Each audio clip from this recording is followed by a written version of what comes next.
নমস্কার, দেখছেন কলকাতা টিভি। আপনাদের সঙ্গে রয়েছি আমি ঋষিকেশ। শুরু করছি নারদ।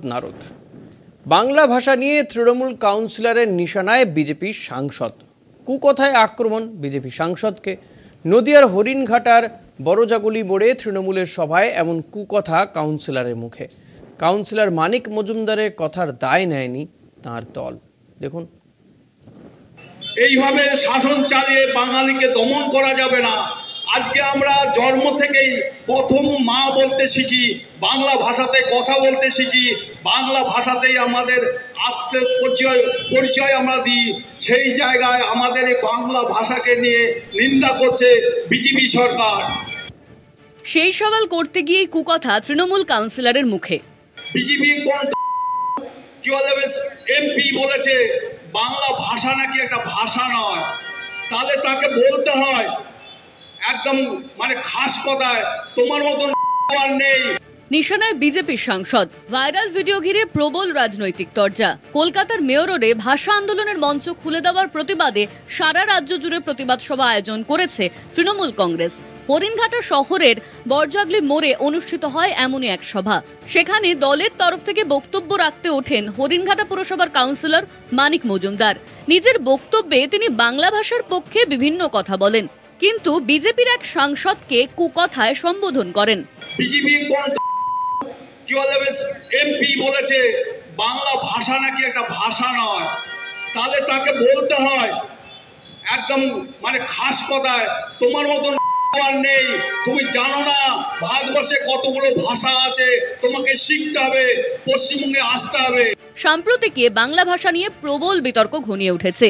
বিজেপি সরকারের বিরুদ্ধে বাংলাভাষী হেনস্থার অভিযোগ শানিয়েছেন মমতা বন্দ্যোপাধ্যায় সহ তৃণমূল নেতৃত্ব। তাদের দাবি, ভিন রাজ্যে বাঙালিদের হেনস্থা করতে তাদের বাংলাদেশি বলে দাগিয়ে দেওয়া হচ্ছে। যদিও বিজেপি নেতৃত্বের দাবি এই অভিযোগ অমূলক। বাংলা ভাষাকে কেন্দ্র ধ্রুপদী ভাষার মর্যাদা দিয়েছে। তবে বাংলা ভাষার হয়ে সওয়াল করতে গিয়ে রাজনীতির আঙিনায় কুকথা বলার বিষয় নিয়ে বিতর্ক ঘনিয়েছে। তৃণমূল কংগ্রেসের তরফে সাফ জানানো হয়েছে, এই ধরনের মন্তব্য দল সমর্থন করে না। নদিয়া থেকে সুবল মজুমদারের রিপোর্ট, কলকাতা টিভি। ভাষা নয়।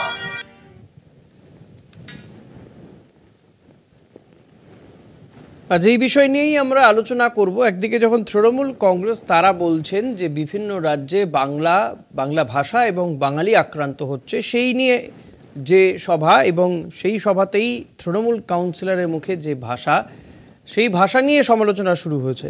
আমাদের সঙ্গে রয়েছেন তৃণমূলের পক্ষ থেকে অরূপ মুখোপাধ্যায়। অরূপদা স্বাগত। বিজেপির প্রতিনিধিও থাকবেন আমাদের সঙ্গে। অরূপদা স্বাগত আপনাকে আমাদের এই অনুষ্ঠানে। একদিকে আপনারা রাজ্যের বিভিন্ন প্রান্তেই এই যে ভাষা আন্দোলন নিয়ে সভা সমিতি করছেন, বক্তব্য রাখছেন, কিন্তু একই ভাষা খোদ তৃণমূল কাউন্সিলর তার মুখের একই ভাষা, মানিক মজুমদার।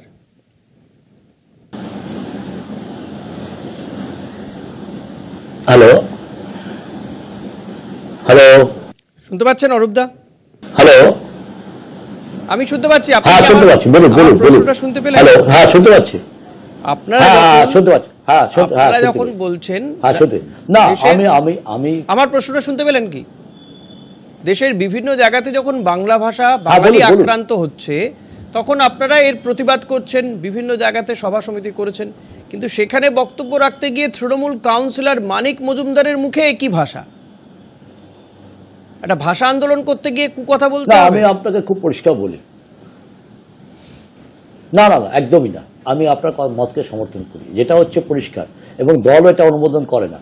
আমার দলে যদি কেউ যে ভাষা ইউজ করেছে সেটা খুব নিন্দাজনক, এবং আমরা মনে করি যে আমরা বাঙালি, আমাদের বাংলা একটা আলাদা সংস্কৃতি আছে, একটা ঐতিহ্য আছে।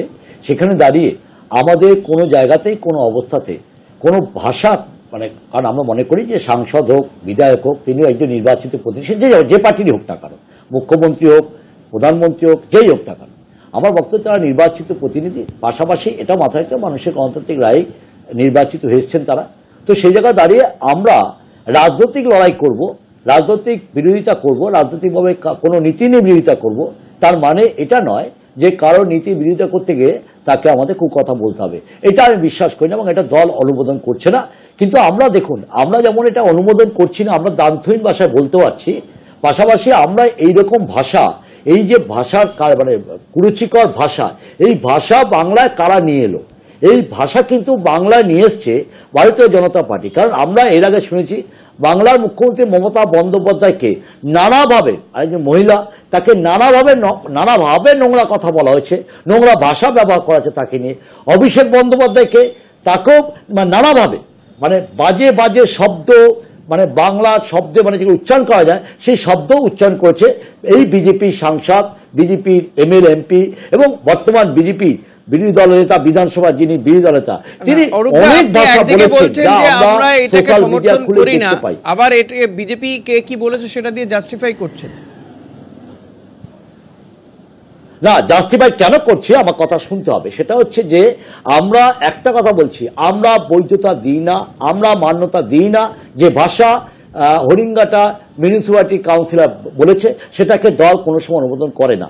কিন্তু পাশাপাশি আমরা বলতে পারছি যে আমরা অনুমোদন করি না, কিন্তু কিন্তু কিন্তু ভারতীয় জনতা পার্টি যারা এই ভাষা শব্দ ব্যবহার করেন, এই বাংলা সংস্কৃতিকে ধ্বংস করছেন যারা, তাদের ক্ষেত্রে কিন্তু আমরা যেমন বলতে পারছি যে এই ভাষাকে আমরা কোনো অনুমোদন করছি না, ভারতীয় জনতা পার্টির কোনো নেতা বা মন্ত্রী বা বিরোধী দল নেতা তাদের মুখ দিয়ে কিন্তু আজ পর্যন্ত শুনিনি। বা ভারতবর্ষের প্রধানমন্ত্রী অনেক জায়গায় অনেক ভাষা, এখানে মুখ্যমন্ত্রীকে উচ্চারণ করেছে দিদিকে দিদি বলে, কটূক্তি করে ভাষা শব্দ ব্যবহার করেছেন, যেটা কিন্তু কোনো মহিলার ক্ষেত্রে বা মহিলাকে এটা করা উচিত না।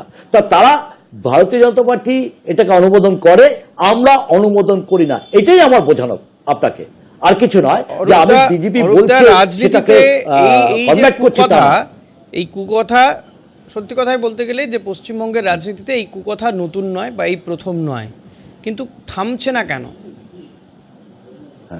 বিনয় কোঙার থেকে দেখুন একটা কথা খুব পরিষ্কার, হালফিলের অনুব্রত মণ্ডল, দিলীপ ঘোষ, আপনাদের অনিল বিশ্বাস, আপনাদের এই মানিক মজুমদার, কুকথার রেশ চলছে কেন? থামছে না কেন? কেন রাজনীতি থেকে এই বিষয়গুলোকে দূরে সরানো যাচ্ছে না? রাজনীতি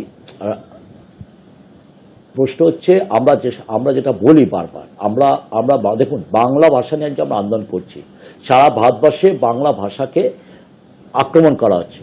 একজন সাংসদ বলছে বাংলা ভাষা আরো বেশি, তারা বলছেন আপনারা প্রতিবাদ করছেন, আজকে সভা সমিতি, আমি একদম আমি মান্যতা দিই, আমরা প্রতিবাদ করছি, আমরা রাস্তা নেমেছি। এইবার এই প্রোগ্রাম করতে আজকে দেখুন যেটা হলো, আমরা বাংলা ভাষা নিয়ে একটা রেড রোডে আমাদের কর্মসূচি করা হয়েছিল। আমরা দেখলাম সেখানে ফোর্সকে মানে সেন্ট্রাল ফোর্সকে কাজে লাগিয়ে সেই মঞ্চকে ভেঙে দেওয়া হচ্ছে। আজকে বলছে পারমিশন, ওই জায়গাটা কিন্তু দুদিন ধরে আমাদের কাছে চিঠিও দেখেছি তার পারমিশন ছিল, যে আমরা কর্মসূচি পালন করবার জন্য তার পারমিশন নেওয়া ছিল। কিন্তু দেখলাম ভারতবর্ষে গণতন্ত্রকে এমন জায়গায় গেছে, একটা ফ্যাসিস্ট রাজ কায়েম করার চেষ্টা চলছে, সেনাবাহিনীকে ব্যবহার করার চেষ্টা করছে এবং যুক্তরাষ্ট্র কাঠামোকে ভেঙে দেওয়ার চেষ্টা হচ্ছে। সেই জায়গায় দাঁড়িয়ে দেখলাম সেনাবাহিনীকে নামিয়ে কর্মসূচি, রাজনৈতিক অগাস্টের শেষ দিন পর্যন্ত পারমিশন ছিল, শেষ হয়ে গেছে পারমিশন, তাই তারা ভাঙতে চলে এসেছিলেন। এটা সেনাবাহিনীর ভার্সন, আমি তাই বলছি। না না না না না না, এটা দেখুন সেনাবাহিনীকে তো যা বলানো হচ্ছে তাই বলছে, সেনাবাহিনীকে তো রাজনীতি মানে আজকে বিজেপি আসার পর যেটা আমরা ভারতবর্ষে দেখিনি, ভারতীয় জনতা পার্টি কেন্দ্রে আসার পর সেনাবাহিনীকেও তারা রাজনীতিভাবে ব্যবহার করছে। আমরা দেখেছি পুলওয়ামা কাণ্ড ঘটেছিল, আমরা দেখলাম সেনাবাহিনীকে ব্যবহার করে, সেনাবাহিনীর মৃত্যুকে নিয়ে রাজনীতি হয়েছে, আমরা দেখেছি। এটা এই বর্তমান কেন্দ্রীয় সরকার যারা আছে তারাই কিন্তু এই সংস্কৃতিকে নিয়েছেন, সেন্ট্রাল বাহিনীকে ব্যবহার করো। আমরা দেখেছি নির্বাচন এলে সেন্ট্রাল বাহিনী, ইডি, নানা ফোর্সকে কাজে লাগানো হয়, বিরোধী দলের নেতাদের অ্যারেস্ট করো, না হয় তাদের বাড়িতে হানা দাও। তো এটা সেন্ট্রাল বিজেপির একটা ভাবনা এবং এটা ফ্যাসিস্টীয় ভাবনা। এই ভাবনাকে আজকে ভারতবর্ষে কায়েম করতে চাইছে, এই ভাবনাকে প্রয়োগ করতে চাইছে। আজকে সেনাবাহিনী বলছে, সেনাবাহিনী বক্তব্য নয়, ভারতীয় জনতা পার্টির বলা হচ্ছে। এই জায়গায় বিজেপির অতিথি থাকলে পাল্টা তারাও বলতো যে আপনারাও পুলিশকে কাজে লাগান, বিরোধী নেতাদের মুখ বন্ধ করতে, তাদের কোন সভা সমিতি পারমিশন দেন না। আমরা পুলিশকে দেখুন একটা কথা বলি, আজকে না না না আমরা সভা সমিতি দিই, তাহলে আজকে এত সভা সমিতি করছে কি করে? সারা বাংলায় বিজেপি যা রাজনৈতিক কর্মসূচি নেয় আমরা দেখতে পাচ্ছি, তাদের বিরোধী দল নেতা যে ভাষা শব্দ ইউজ করে আমরা ফলো করি, সেই শব্দগুলোকে মেনে নিতে হয়। বাংলায় বসে আমরা মেনে নিই, মেনে নিই, আমরা মেনে নিই এই কারণে যে ঠিক আছে বিরোধী দল বক্তব্য রাখছে, কিন্তু তারা যথেষ্ট কুকথা বলছে, যথেষ্ট বাংলা ভাষা চয়ন নষ্ট করছে বাংলা ভাষাকে, এবং মানুষ সব ভাষার অপপ্রয়োগ বা এই কুকথা রাজনীতিতে এই কুকথাটা থামছে না কেন? বিনয় কুমার কিংবা অনিল বসু আরো যদি এই তালিকাটা আরো দীর্ঘায়িত হতে পারে। আপনাকে একটা কথা বলি, আমি একটা কথা বলি। আজকে আপনি বলছেন বাংলাতে, আজকে আপনি দেখুন সংসদ একটা পার্লামেন্টের মন্দির আমরা মনে করি, সেখানে আমাদের প্রতিনিধিরা ওখানে গিয়ে আমাদের কথা বলেন, সারা ভারতবর্ষে রাজনৈতিক ভাবনা, ভারতবর্ষে কীভাবে চলবে সেই আমরা তো সেটা আশা করি সেই সংসদে। সেখানে সাংসদরা কী ভাষা ইউজ করছে, আজকে ভারতীয় জনতা পার্টি কদিন আগেই সংসদে দেখছিলাম, আলোচনা সভা দেখছিলাম, সেখানে ভারতীয় জনতা পার্টি একজন সাংসদ যে শব্দ যে ভাষা ইউজ করছে, কার কথায় না একজন মহিলা সাংসদের কাউন্টার দিচ্ছে মহিলা সাংসদকে, এবং আমি বলবো আমাদেরই যিনি আমাদের সাংসদ বক্তব্য রাখছিলেন, তারপর তাকে যে ভাষায় আক্রমণ করা হচ্ছে একজন মহিলাকে, এটা সংসদে চলতে থাকুন। আমাদের সঙ্গে বিজেপি নেতা নারায়ণ কর রয়েছেন, আপনাকে স্বাগত জানাবো নয়নদা আমাদের এই অনুষ্ঠানে। আমরা যে বিষয় নিয়ে অনুষ্ঠানে অনেকটা এগিয়ে গিয়েছে, এই যে মানিক মজুমদার হরিণঘাটার কাউন্সিলর, তার যে মুখের ভাষা, একদিকে তো তিনি ভাষা আন্দোলন নিয়ে সভায় বক্তব্য রাখছিলেন, কিন্তু সেখানে বক্তব্য রাখতে গিয়ে যে ভাষা তিনি প্রয়োগ করেছেন, আমার মনে হয় আপনি সেটা শুনেছেন, সেটা আমরা দেখাতে পারবো না, মানে শোনাতে পারবো না সেই বক্তব্য, সেই ভাষাটা। কিন্তু আমার বক্তব্য যে ভাষা আন্দোলন নিয়ে যারা আন্দোলন করছে, ভাষাতে যখন আক্রান্ত হচ্ছে বাংলা ভাষা, বাঙালি যখন আক্রান্ত হচ্ছে বিজেপি শাসিত রাজ্যগুলোতে, তো তাদের দায় দায়িত্ব তো আরো বেশি হয়ে যায়। তো তাদের মুখ থেকে এই কুকথা কেন বেরোবে, আপনারা কিভাবে দেখেন? নমস্কার, আমি প্রথমে আপনাকে নমস্কার জানাই, এবং আমার বিপক্ষে যিনি আছেন তাকেও আমার সশ্রদ্ধ নমস্কার। এখন ঘটনাটা হচ্ছে, ভাষা যে শিক্ষা থেকে ভাষার জন্ম নেয়, মানুষ শিক্ষা থেকে ভাষা রুচিকর মন্তব্য দিয়ে মানুষ এগিয়ে যায়। তাই গতকাল যে ভাষাটা উনি ব্যবহার করেছেন, সে ভাষাটা যারা সাংবাদিকতা করেন, যারা টিভি চ্যানেলে বিভিন্ন শো করেন, তারাই যখন দেখাতে পারছেন না, তাদের যখন দেখাতে গিয়ে নিজেদের বিবেকে লাগছে, তাহলে সেটা কি ভাষা হতে পারে? আজ এই ভাষা সারা বাংলা জুড়ে চলেছে, একের পর এক প্রত্যেকটা তৃণমূল নেতা নেত্রীর মুখে, যেমন সায়নী ঘোষ, অনুব্রত মণ্ডল থেকে শুরু করে শওকত মোল্লা, শাহজাহান শেখ, বিভিন্ন তাদের যে গর্বের যে নেতা, তাদের যে সম্পদ তৃণমূল কংগ্রেসের, প্রত্যেকের মুখে তারা একই ভাষা। দ্বিতীয় যে কথাটা আসছে বারবার, যে বাংলাভাষীদেরকে বিজেপি রাজ্যে তারা আক্রান্ত হচ্ছে, এটা নিছক মিথ্যা কথা। তার কারণ হচ্ছে, আজকে ভারতবর্ষের বিভিন্ন প্রান্তে যে সমস্ত অবৈধভাবে অধিবাসীরা বসবাস করছেন, সেটা হতে পারে পাকিস্তান, সেটা হতে পারে আফগানিস্তান, সেটা হতে পারে বাংলাদেশ থেকে যারা অনুপ্রবেশকারী, যারা অবৈধভাবে, যারা মায়ানমার থেকে রোহিঙ্গারা যারা অবৈধভাবে এই দেশে এসে বসবাস করছে, তাদেরকে তো ধরতে হবে, তাদেরকে তো এদেশে রাখা যাবে না। এটা একটা ধর্মশালা নয়। পাকিস্তান থেকে যারা আসছে, না আপনি আবার অন্যদিকে চলে গেলেন নারায়ণদা। পাকিস্তান ঠিকই বলছেন, আপনি ঠিকই বলছেন, অতিথিশালা খুলে বসে নেই তো, কিন্তু আবার ওই দেশ থেকে হিন্দুরা চলে এলে তখন আমরা তাদেরকে স্বাগত জানাবো। তাহলে অতিথিশালা মানে যদি না হয়, তাহলে তো দরজা বন্ধ, যদি হয় তো বন্ধ তো সবার জন্যই হবে না, বাছাই করে দরজা খোলা হবে কেন? এক, দুই হচ্ছে আপনি বলছেন, আপনি যখন বললেন, আপনি যদি আমাদের বিষয় ছিল না, আপনি যখন বললেন তখন বলতে হচ্ছে, আপনি বলছেন যে অতিথিশালা খুলে বসে নেই, পাকিস্তান থেকে যারা আসছে তারা কি বাংলা ভাষায় কথা বলে? রোহিঙ্গারা কোন ভাষায় কথা বলে? তাহলে কেন কোনো উর্দু ভাষী বা হিন্দি ভাষীকে টার্গেট করা হচ্ছে না? তাকে কেন প্রমাণ দিতে হচ্ছে না সে কোন দেশের নাগরিক?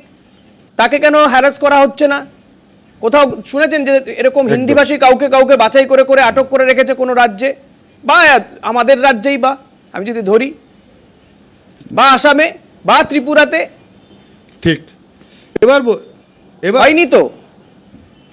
এবার বলি হয়েছে কি, না, হয়নি। আমি আমার তাহলে বাঙালিরা কেন? আমি আমার নারায়ণবাবু, আপনার মাতৃভাষাও বাংলা, তাহলে বাঙালিরা কেন? অবশ্যই তো বাঙালি হবে। এই প্রশ্নটা তো কেন হবে? আপনি তো বলছেন পাকিস্তান থেকেও, আমি যদি আপনার কথাই ধরি, আপনার কথা থেকে বলছি, তো পাকিস্তান থেকে কি বাঙালিরা এই দেশে আসবে? পাকিস্তানে আছে বাঙালি? একদম। আমার যথেষ্ট সন্দেহ আছে, আমি জানি না আপনার কাছে এই তথ্য আছে কিনা। না না, তাহলে পাকিস্তান থেকে যদি আসে তাহলে তাদেরকে, তাহলে বাঙালিদেরকে কেন টার্গেট? তাহলে উর্দুভাষী বা হিন্দি ভাষীকে কেন ধরা হচ্ছে না?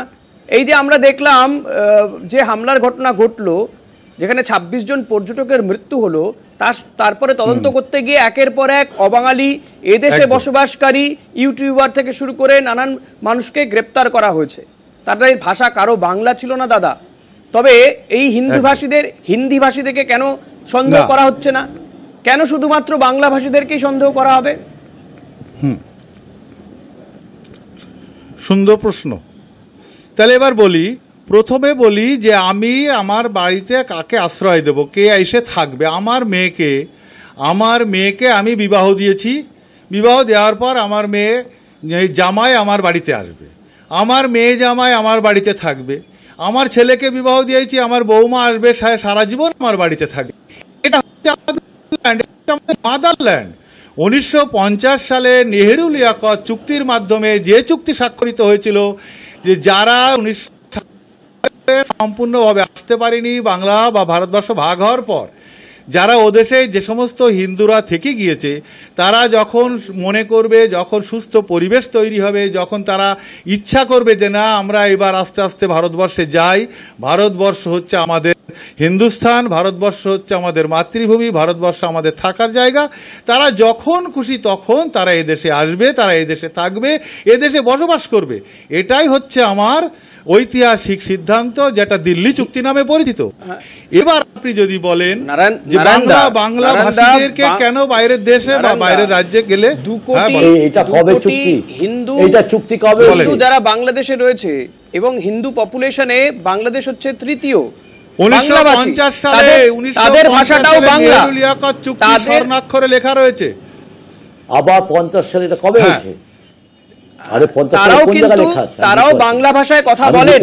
সেই 2 কোটি হিন্দু, মানে হিন্দুকে, বাংলা ভাষী হিন্দুকে আপনারা এই রাজ্যে বা এই দেশে স্বাগত জানাবেন। হ্যাঁ, মানে এদেশের 2 কোটি মানুষের চাকরি, রুটি রুজি সব কেড়ে নিয়ে তাদেরকে আপনারা দেবেন, তারা আপনার অতিথি হবে। তো আমাদের শর্তেই ছিল, বোকার মতো কথা বলছেন। এটা আমাদের শর্তে ছিল। যারা জানেন বর্তমানে এটাই যে আপনি বাড়ির উদাহরণ দিলেন, শরণার্থী শর্তেই ছিল। হ্যাঁ নারায়ণ দা, 2 কোটি আমার ছেলেকে দিয়েছি, বৌমা হয়েছে, নাতি, সংখ্যাটা 2 কোটি ভোটারকে আপনি অ্যাড অন করবেন পশ্চিমবঙ্গে। মানে পশ্চিমবঙ্গে 2 কোটি মানুষের, এই মানুষেরই রুটি রোজগার হচ্ছে না, আরো 2 কোটি মানুষকে নিয়ে আসবেন। মানে আপনি আপনার বাড়িতে অতিথি ডাকছেন, তাকে খেতে দেবেন কিনা জানেন না। তাদের তো বাঁচাতে হবে।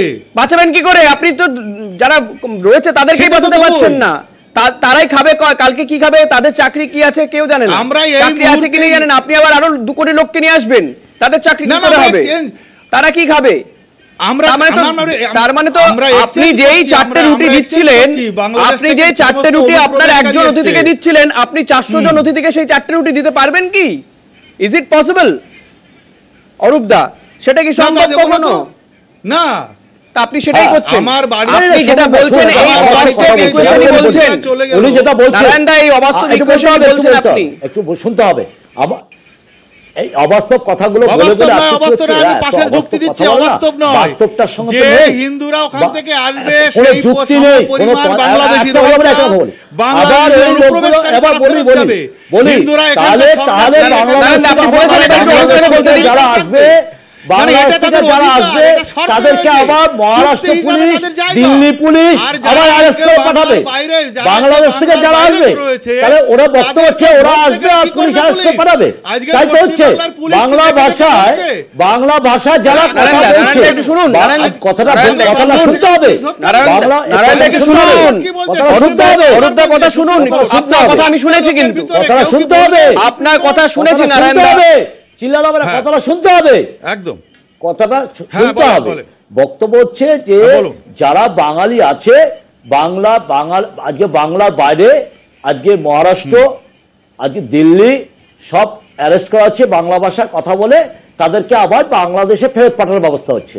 দিল্লিতে সুপ্রিম কোর্ট একটা অর্ডার দিয়েছে যে কি কারণে তাকে বাংলা থেকে তাকে এই ভারতবর্ষে উচ্ছেদ করা হচ্ছে, তার একটা আপনারা দেখেছে সুপ্রিম কোর্টের রায় বেরিয়েছে। কিন্তু আমার প্রশ্ন হচ্ছে এরা বলছে আবার ওই বাংলাদেশ থেকে 2 কোটি নিয়ে আসবে, তারা আবার ওই 2 কোটি এসে ওই মহারাষ্ট্র বা দিল্লিতে যাবে, বাংলা ভাষায় কথা বলবে, তাদেরকে আবার ওরা বাংলাদেশে পাঠাবে ওদের দিল্লি পুলিশ, কারণ বাংলা কথা বললে অ্যারেস্ট হতে হবে। তাহলে তো ওই বাংলা আসার আগে ওই বাংলাদেশের যাদেরকে বলছেন নিয়ে আসবেন, তা তো বাংলা ভাষা কথা বলেন, সেই মানুষগুলোকে আগে হিন্দি শিখে নিয়ে আসতে হবে, উর্দু শিখে নিয়ে আসতে হবে। এটা বিজেপি দায়িত্ব নেই, ভারতীয় জনতা পার্টির সেন্ট্রালি দায়িত্ব নেই, ওদেরকে হিন্দি শিখিয়ে আনতে হবে। হিন্দি শিখিয়ে তারপর ওদের আনতে হবে, যখন আবার অন্য রাজ্যে যাবে ওরা যাতে অ্যারেস্ট না হয়, ওদের Delhi police, Maharashtra police, Rajasthan police, Assam police যাতে আবার ওদের অ্যারেস্ট না করে। বাংলা ভাষা কথা বলে, বাংলা ভাষা কথা বললে অ্যারেস্ট হতে হবে, এবং অ্যারেস্ট হতে হলে তোদের পাঠিয়ে দেবে আবার। তা এই জায়গাটা ভারতীয় জনতা পার্টি বন্ধু বলছে, জানেন না, অবাস্তব কথা বলছে। দ্বিতীয়ত হচ্ছে 71 আবার প্রশ্ন হচ্ছে আজকে যারা বাংলার বাইরে থাকে সমস্ত তাই হচ্ছে ডকুমেন্টস আছে, প্রমাণ আছে, কাগজ আপনি প্রমাণ আছে, জানতে হবে। জানতে হবে নারায়ণদা কি বলছে, কথা বুঝতে হয়েছে আপনার নারায়ণদার বক্তব্য শুনি। ভারতীয় জনতা পার্টি সাংসদ বলছে একটু থামুন, একটু ভারতীয় জনতা পার্টি নারায়ণদা কি বলছেন, বাংলা ভাষা নেই। বেশ নারায়ণদার বক্তব্য শুনি, নারায়ণদা কি বলছে আপনি বলেন। বক্তব্য হচ্ছে ভারতীয় জনতা পার্টি, শুনেছি আপনার কথাটা, এবার নারায়ণদাকে বলতে দিন। আমি আরে বলতে দেন আমাকে।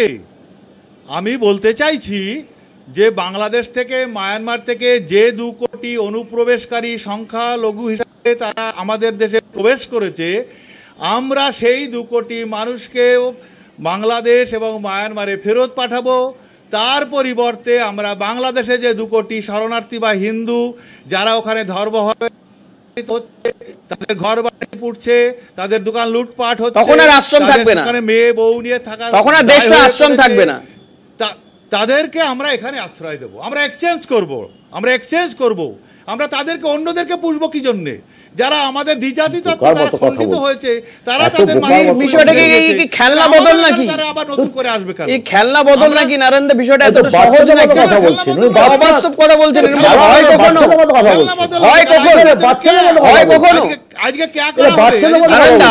নারায়ণদা আমি যদিও নারায়ণদা আপনি যে কথাগুলো বলছেন না, নারায়ণদা শুনুন না, আপনি যে কথাগুলো বলছেন এই কথাগুলো সোশ্যাল মিডিয়াতে শুনতে ভালো লাগে। যেমন আমি এই কথাটা আমি বলছি না, সোশ্যাল মিডিয়াতে অনেক ধরনের কথা শোনা যায়, তো সেখানে এরকমও লেখা হয়, লিখছে কেউ যে বাংলাদেশের প্রাক্তন প্রধানমন্ত্রী তিনি তো মুসলিম, তিনি এদেশে আশ্রয় রয়েছেন, ভারত সরকার তাদেরকে আশ্রয় দিয়েছে, তাকে তো আগে ওই দেশে পাঠানো উচিত, তিনি তো দাগী, তার বিরুদ্ধে একাধিক অভিযোগ রয়েছে। এই ধরনের কথাবার্তা আমি এটা বলছি না, এটা সোশ্যাল মিডিয়া, আপনি যে কথাটা বলছেন এটা সোশ্যাল মিডিয়াতে শুনতে ভালো লাগে। আপনারা তাকে আশ্রয় দিচ্ছেন নাকি? সোশ্যাল মিডিয়া বলছে, আমি বলছি না কিন্তু। না সর্বত্রই তিনি তো মুসলিম, তাহলে তো তাকে আগে পাঠিয়ে দেওয়া উচিত না? যেমন আজকে তৃণমূল বলছে বাংলা ভাষা বললে বাইরের রাজ্যে তাদেরকে আক্রমণ করা হচ্ছে, গ্রেফতার করা হচ্ছে। তৃণমূলকে আক্রমণ করা হচ্ছে না, সামগ্রিকভাবে বাঙালি আক্রান্ত হচ্ছে দাদা। ওখানে তৃণমূল বলে বিষয় নয়, আপনার দলের সাংসদ উদ্বিগ্ন, খগেন মুর্মু, দাদা খগেন মুর্মু মালদার সাংসদ, Khagen Murmu, how he know যে অনুপ্রবেশকারী? পুলিশ কি করে জানবে সে অনুপ্রবেশকারী? বাঙালি আক্রান্ত হয়নি বাইরে দাদা। বহু বাংলাদেশে পুশব্যাক করার পরে বহু মানুষকে আবারও ফেরত নিতে হয়েছে দাদা, ফেরত নিতে হয়েছে, হাইকোর্টে ভৎসনার মুখে পড়তে হয়েছে তারা। আক্রান্ত হয়নি বাইরে রাজ্যে। কি বলছেন? আপনার দলের সাংসদ উদ্বিগ্ন, মালদার সাংসদ উদ্বিগ্ন হয়েছে, বাংলায় অত্যাচারিত। আজকে আমরা পুলিশের দ্বারা নিগৃহীত, পুলিশের দ্বারা একদম জানেন না, আজকে আমরা না জেনে বসেছেন, উনি একদম জানেন না, উনি একদম জানেন না, উনি আসলে মুশকিল হচ্ছে উনি না জেনে কথা বলছেন, উনি একদমই জানেন না। বাঙালি অত্যাচারিত। আমরা বলবো না বাইরের রাজ্যে কখনো বাঙালি বাঙালি অত্যাচারিত। আজকে বাংলায় আমরা যেভাবে জীবন যাপন করছি, আজকে আমাদের দুর্গাপুজোটা হলো না রানাঘাটে দুর্গাপুজোটা করতে দিলেন না আমাদের এই মুখ্যমন্ত্রী। আমাদের বজবাজি আমাদের লক্ষ্মী পুজোর দিন দাঙ্গা কেন দুর্গাপুজোটা কেন করতে দিল না দাদা? আজকে আমার দেশে রানাঘাটে গত বছরের দুর্গাপুজোর কথা বলছেন বোধহয় আপনি, শরণার্থী হলাম। গত বছরের দুর্গাপুজোর কথা বলছেন তো? উনি জানেন না যে কেন করতে দিল না? এই তো কথা বলছেন দুর্গাপুজো করতে দিল না। দুর্গাপুজোটা ওই দুর্গা প্রতিমা সাইজ, ওই দুর্গা প্রতিমার উচ্চতা কি হচ্ছিল, সেখানে যথোপযুক্ত জায়গা ছিল কি? কারণটা তো নিশ্চয়ই আপনি জানেন, কারণটা অন্যদিকে ডাইভার্ট করার চেষ্টা করছেন। উচ্চতা যদি 200 ফুট হয়, সেই অনুযায়ী তো জায়গা রাখতে হবে। যদি 300 ফুট, এমন ভাববেন না যে কেউ জানে না, আপনি জানেন শুধু বিষয়টা। ছিল তো সেখানে, না জায়গা ছিল না বলেই তো দেয়নি, পুলিশ পারমিশন দেয়নি, সেটা ডিএমকে অপেক্ষা করতে হবে। কোর্টও তো গিয়েছিলেন, কোর্টেও গিয়েছিল দাদা, কোর্টেও গিয়েছিল। গোটা রাজ্যে দুর্গাপুজো হচ্ছে, গোটা রাজ্যে দুর্গাপুজো হচ্ছে, ওই একটা পুজো কেন পারমিশন দেবে না? আরে আমরা আমাদের এটা বিষয় ছিল না দাদা, দুর্গাপুজো হচ্ছে, আপনি বিষয়ের বাইরে গিয়ে অন্যদিকে কথা বলছেন, অন্য জায়গায় নিয়ে যাচ্ছেন, উনি সাইডে চলে আছেন, যে টপিক ছিল সেই টপিক দুর্গাপুজো বাংলায় মমতা বন্দ্যোপাধ্যায়। আমরা সনাতনীরা অত্যাচারিত বাংলায়, আজকে আমরা মন্দির নিয়ে পুজো করতে পারছি না, আমরা অত্যাচারিত। কেন বোকার মতো কথা বলছেন? আপনি বলছেন বাইরের বাঙালি একদম মিথ্যা কথা বলছেন। কোন মন্দিরে মমতা বন্দ্যোপাধ্যায় যা করে চাপা ফেলেছে, কেন বোকার মতো কথা বলছেন? না জানে শুনে দুমদাম বলছেন। এখন আমার প্রশ্ন হচ্ছে আপনি কি পড়াশোনা করে বলছেন না কোনো কিছু দেখে বলছেন? আপনি কি পড়াশোনা করে বলছেন না লোকের কানে কানে শুনে তথ্য দিয়ে বলছেন? পড়াশোনাটা কি করেন? আমাকে বাধ্য বলতে হচ্ছে। বাংলায় দুর্গাপুজো সবচেয়ে বেশি হয়, মমতা বন্দ্যোপাধ্যায় উনি চিল্লারের প্রশ্ন করবো না, আমি আপনাকে নিম্নমানের রুচি আমার বক্তব্য না না, এটা ব্যক্তিগত আক্রমণ নয়, ব্যক্তিগত আক্রমণ করবেন না কেউ কাউকে, না উদ্যান না নারায়ণদা। বাঙালি অত্যাচারিত ধুমধাম বলছেন, ওনার মুখে একটা টপিক ছিল, সেই টপিক তো অন্য জায়গায় চলে যাচ্ছে। বাংলা দুর্গাপুজো হয় না, এটা কে বলেছে ওনাকে? বিষয় ছিল না আজকে, আপনি অন্যদিকে নিয়ে যাচ্ছেন। বিষয়ে আসুন, বিষয়ে টপিক অন্য জায়গায় নিয়ে যাচ্ছেন, আর আমি চুপচাপ বসে দেখবো নাকি? উনি তো জানেন না যুক্তি নির্ভর কথা হোক, একটা আলোচনা হচ্ছে কি শিক্ষা তার, কি নৈতিকতা, কি এটাই তো আমাদের ছিল যে ভাষা আন্দোলনে কুভাষা বা কুকথা কেন প্রয়োগ, এটাই তো আমার সাবজেক্ট, সেটা নিয়ে কথা বলুন। শুনেছেন প্রধানমন্ত্রী কখন এই কথা বলেছে? আরে অদ্ভুত কথা বলছেন আপনার প্রধানমন্ত্রী। আপনার প্রধানমন্ত্রী কি বলেছে বাংলায়? সেই স্লোগান দিদি দিদি, এগুলো কি? এটা প্রধানমন্ত্রী মানায়? এটা প্রধানমন্ত্রী মানায় এই শব্দগুলো? সৌন্দর্য মাধুর্য ছিল ডাকে, এই ডাকটা এটা মাধুর্য। আরে অদ্ভুত বাবা দিদি ডাকে উল্টে। আমাদের আজকে সময় নেই, অনুষ্ঠান শেষ করতে হবে। অরূপ দা এবং নারায়ণ দা দুজনকে ধন্যবাদ জানাবো, আজকে আর সময় নেই। নারদ আজ এখানেই শেষ করছি। দেখতে থাকুন কলকাতা টিভি, রাত দিন 7 দিন।